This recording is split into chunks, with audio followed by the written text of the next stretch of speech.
I'm Sharon Bill. Welcome to my Music Theory Tuition series where I work with you step by step through the ABRSM Discovering Music Theory grades. I'll work through every single exercise and explain everything you need to know. You can access information about the books I have available to help you on my website. Go to sharonbill.com. For advert-free and longer lessons, you can become a patron at patreon.com/SharonBill. If you can give me a like, that would be super, and please do subscribe to my channel to stay updated. You can support this channel by buying me a coffee at buymeacoffee.com/SharonBill. Let's move on to exercise 3 of the Music and Context section on page 46 of the Grade 2 Discovering Music Theory workbook. These exercises give us the opportunity to revise and revisit little selections of everything that we've covered so far. Do remember that this will also include information from grade 1 as well, and so I always suggest that you use this as a little revision opportunity. Test yourself, see how much you can do without looking, and then that will just help you to be aware of what needs a little bit of extra revision. So make a note of anything that doesn't easily come to mind, and that will tell you what you need to perhaps do a bit of revision on. So I'm hoping you've had a go of exercise 3, and so let's look at this together. And so question A asks us to show the best translation of the tempo marking that comes at the beginning of the music, allegro ma non troppo. So let's just translate that. So allegro, that comes way back from grade 1, which is quick or fast. Ma is but, not, and then troppo is too much. So fast but not too much, so not crazy fast.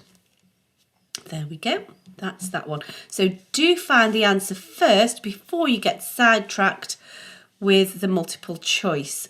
Just find your answer first and then select the answer that you know is correct. Don't try and figure it out by guessing from the options. So B asks us which statements are true, which are false. So is it true or is it false that the melody has 2 crotchet beats in a bar? So 2 crotchet beats would be, so top number tells us how many beats per bar. The bottom number tells us what type of beat, and crotchet beats would be represented with number 4, because remember the semibreve is also known as the whole note. So if you think it in fractions, that's over 1. That would, whole note is kind of the American pop term.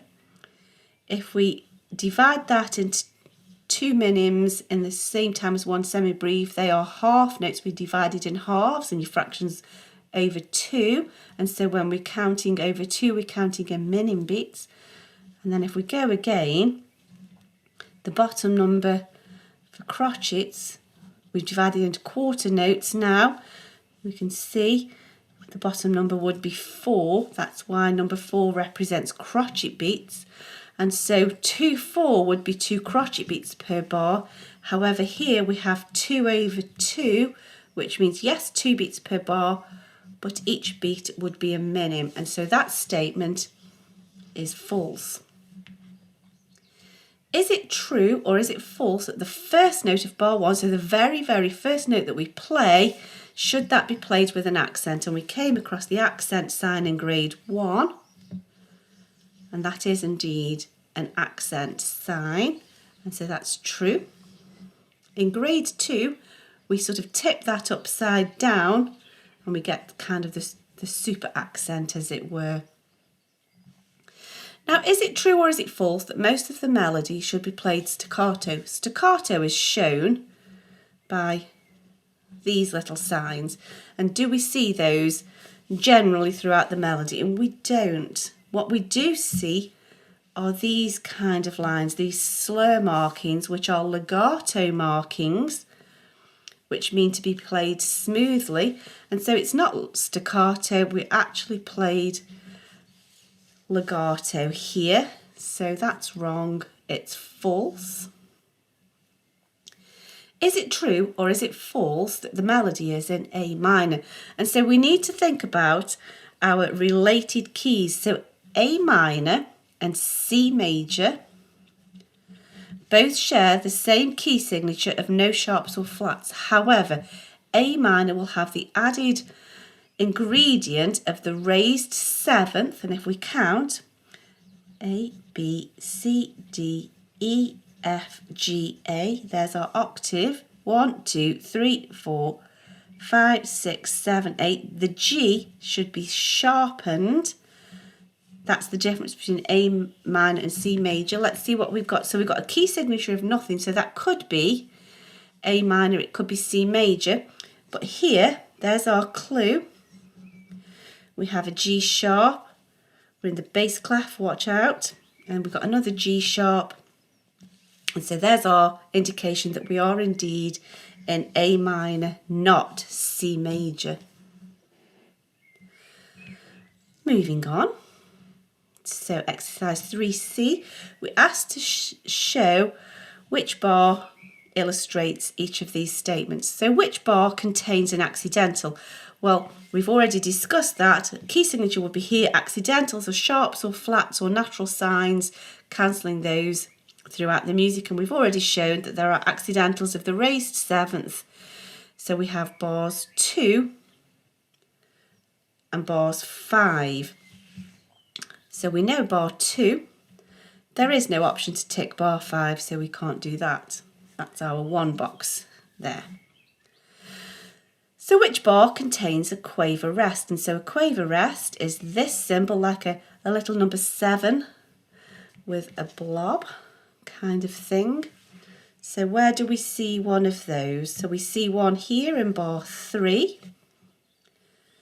And we see one again in bar 7. So bar 3 or bar 7 will answer that. Bar 3 is our option. There is no bar 7 to choose from. So which bar starts with a crotchet rest? So we're looking for a crotchet rest which looks like that kind of thing, but it's got to start the bar. And so here bar 1 starts with a crotchet rest. So although there's a crotchet rest here, it doesn't start the bar, does it? That's the tricky bit. So the only time a bar starts with a crotchet rest is actually bar 1. So that's that. So if you got sidetracked and put bar 4, that's not quite being aware that it's the start of the bar we're looking for. So it would not be that. Just reading the question carefully there, isn't it? So which bar ends with the highest note of the melody? So let's see what's the highest note of the melody. So this note here seems to be, visually speaking, the highest. And we get it here because we're looking at, the bar has got to end with it. So here, although that is the highest note of the melody, it's not the end of the bar. This is the end of the bar. And so it's going to be bar 4. Just out of interest, we're in the bass clef. If that's middle C, that's D, that's note E. And so the answer here is bar 4 because it's got to end. And so that's going to be bar 4. And then finally, how many bars contain a triplet? So it's not the bar number, but it's how many bars. So let's find some triplets first of all. So we've got these here, that's triplet 3 in the time of 2. So this bar contains triplets. This bar contains triplets. This one doesn't. This one doesn't. This one contains triplets. Nope, nope. So we have in total 1, 2, 3 bars which contain triplets. So it's not the bar number, it's how many bars. And that's 3. And that's that question completed. I hope this is helpful to your studies. Please do like and subscribe to stay updated. If you'd like to support this channel, you can buy me a coffee, and for advert-free lessons, you can become a patron. Do visit my website where you'll find many resources available to help you. Visit sharonbill.com. Thanks for watching. Bye.